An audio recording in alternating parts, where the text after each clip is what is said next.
এই কাহিনী হজরত আবদুল্লাহ বিন কুলাবা রাদিয়াল্লাহু তাআলা আনহুর।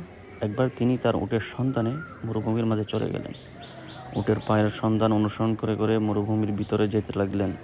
তপ্ত গরম বালু, চারিদিকে নিস্তব্ধ নীরবতা, কিন্তু তিনি উটের পদচিহ্ন অনুসরণ করতে লাগলেন। কিছুদিন যাওয়ার পর এক অদ্ভুত শহর দেখলেন, যে শহর তিনি আগে কখনো দেখেননি। তিনি আশ্চর্য হয়ে ওই শহরের কাছে গেলেন।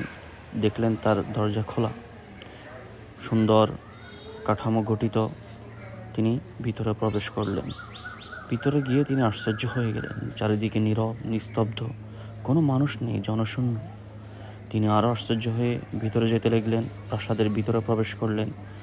দেখলেন একেবারে নীরব, নিস্তব্ধ, কিন্তু সাজানো, সুন্দর পরিপাটি এক শহর।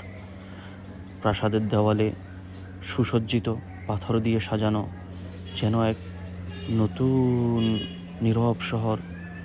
তিনি প্রথমে মনে করলেন মানুষজন বাইরে চলে গেলেন, কিন্তু পরে কিছুক্ষণ অপেক্ষা করার পর তিনি দেখলেন এখানে কেউই নেই, কেউই আসছে না, কিন্তু চারিদিকে খাজানা অলংকার পড়ে আছে। জায়গায় জায়গায় সুন্দর স্বর্ণ অলংকার সব পড়ে আছে। তিনি কিছু দূর অপেক্ষা করে সেখান থেকে কিছু স্বর্ণ অলংকার তুলে নিলেন। কয়েকটি দামি মূল্যবান জিনিস নিয়ে তিনি বের হলেন। বের হয়ে কিছু দূর যাওয়ার পরে তিনি পিছনে ফিরে তাকালেন, কিন্তু তিনি আশ্চর্য হয়ে দেখলেন ওই শহরের কোনো চিহ্নই নেই। মরুভূমির মাঝে এমনভাবে বিলীন হয়ে গেছে যেন কখনো এখানে কোনো শহরই ছিল না। তিনি শহরে ফিরে এলেন। লোকদের মাঝে এই আশ্চর্য ঘটনা বলতে লাগলেন।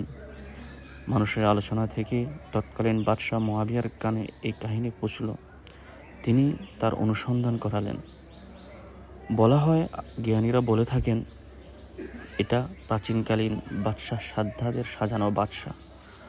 সাজানো জান্নাত, যেটাকে সে জান্নাতের মতো বানানোর জন্য চেষ্টা করেছিল। পরবর্তীতে আল্লাহর আযাবের কারণে পুরো শহরটাই বিরান হয়ে যায়। সেই আল্লাহর আদেশে সেই শহর কখনো কখনো মরুভূমির মাঝে ভেসে ওঠে, মুসাফিরদের দেখা পায়, পরবর্তীতে আবার গায়েব হয়ে যায়।